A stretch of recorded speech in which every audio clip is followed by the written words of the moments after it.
आप गुणनखंड और गुणज के बारे में पहले बहुत अच्छे से पढ़ चुके हैं। सारा गुणनखंड और सारा गुणज के बारे में भी बहुत अच्छे से पढ़ चुके हैं।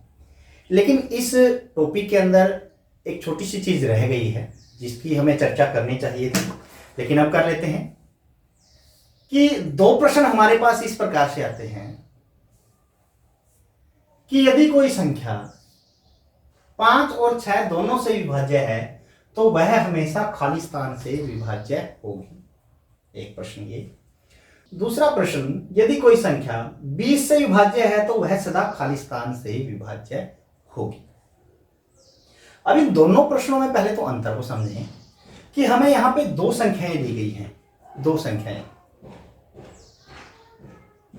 और वहां पे एक संख्या दी गई है। जहां पे हमें एक संख्या दी हुई हो कि ये संख्या, यदि कोई संख्या उससे विभाज्य है तो किस ओर से विभाज्य होगी, तो हमें सीधा सा देखना कि जो संख्या दे रखी है उसके गुणनखंडों से विभाज्य होगी। मतलब इसके गुणनखंड हमारे पास कौन कौन से हैं? 20 के 20 है, 20 से तो है ही कि यदि कोई संख्या 20 से विभाज्य है तो वो किससे होगी? उसके सभी गुणनखंडों से, 1 से भी, 2 से भी, 4 से भी, 5 से भी, 10 से भी। 20 से तो है ही। ये बात समझ में आई पहले? यदि एक संख्या दे रखी हो, यदि कोई संख्या 20 से विभाज्य है, या मैं इसको और ले लेता हूं, यदि कोई संख्या 12 से विभाज्य है तो वह किससे और होगी? 12 के गुणनखंड लिख ले, 1 2 3 4 6 से, और 12 तो इकाई, इनसे विभाज्य होगी। समझ आया? अब इसमें आप दूसरे प्रश्न की तरफ बढ़ते हैं कि यदि कोई संख्या 5 और 6 दोनों से विभाज्य है तो वह हमेशा किससे विभाज्य होगी? अब हमें यह देखना है कि ये जो 5 और 6 हैं, 5 और 6 हैं, सह अभाज्य संख्याएं हैं।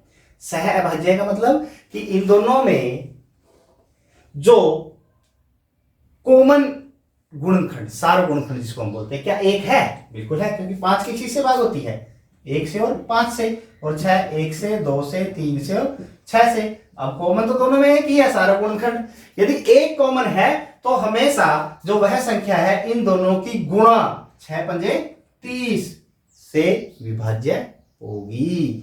6 पंजे 30 से विभाज्य होगी हमेशा। लगभग तो प्रश्न ये यही मिलेगा कि वो सह अभाज्य संख्याएं ही आपको दी हुई होंगी। मतलब कोई और भी यदि हम देख लेते हैं, या हमें दे दिया कि कोई संख्या यदि इस प्रकार से आ गया कि 12 है और 5 से विभाज्य है।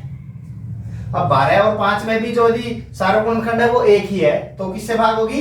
12 पंजे 60 से हमेशा विभाज्य होगी। लेकिन कई बार यदि वो क्वेश्चन उलझा के दे देता है कि कोई संख्या 6 से भी विभाज्य है और 8 से भी, तो वह किससे भाग होगी? 6 से भी और 8 से भी। अब 6 के यदि मैं गुणनखंड लेता हूं, 1 2 3 और 6 है। 8 में 1 2 4 और 8 है। अब इसमें सारा गुणनखंड 1 को छोड़ के 2 भी है। यदि ऐसी स्थिति आ जाए तो हमें क्या करना है? तो हमें इन दोनों के गुणज लिख लेने हैं। अब यदि कोई संख्या 6 से भी भाग होती है और 8 से भी, तो उसके गुणजों में देखो सबसे पहला गुणज क्या आया है? 24। क्या आया है? 24। तो वह हमेशा किससे भाग होगी? 24 से भी विभाजित होगी। अब इन दोनों स्थितियों में एक में हमने क्या लिया है? सारव गुणज लिया है। सारव गुणज का मतलब कि दोनों में जो गुणज सबसे पहले आता, ये 5 और 6 में भी यही चीज थी। 5 और 6 की यदि मैं बात करूं तो 30 इनकी गुणा आई थी मेरे पास। तो 5 का गुण 5 10 15 20 25 30, और 6 में भी 6 12 18 24 30। पहले क्या आता था? 30 ही आता, उसमें भी 30 ही आता था। लेकिन ये निकालने की बजाय यदि वो सह अभाज्य गुणनखंड है तो सीधी गुणा आ जाएगी उनकी। और इसमें हमारे पास क्या है?